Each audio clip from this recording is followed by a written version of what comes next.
కీర్తన. నా నాలుకతో పాపము చెయ్యకుండానట్లు నా మార్గములను జాగ్రత్తగా చూచుకొందును. నాలుకతో పాపము,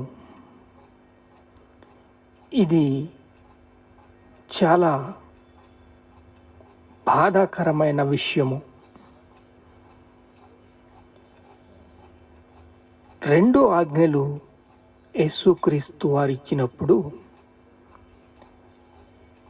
పూర్ణ ఉదయంతో, పూర్ణ ఆత్మతో, పూర్ణ శక్తితో, పూర్ణ బలముతో నన్ను ఆశ్రయించండి, నన్ను ఆరాధించండి అని చెప్పారు. నిన్ను వలె నీ పొరుగువాన్ని ప్రేమించమని యేసయ్య చెప్పారు.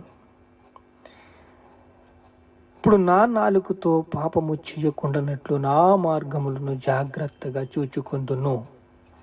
శాపము, ఆశీర్వాదము, ఈ రెండు దీంట్లోంచే వస్తున్నాయి. దీన్ని ఎలా డీల్ చేయాలని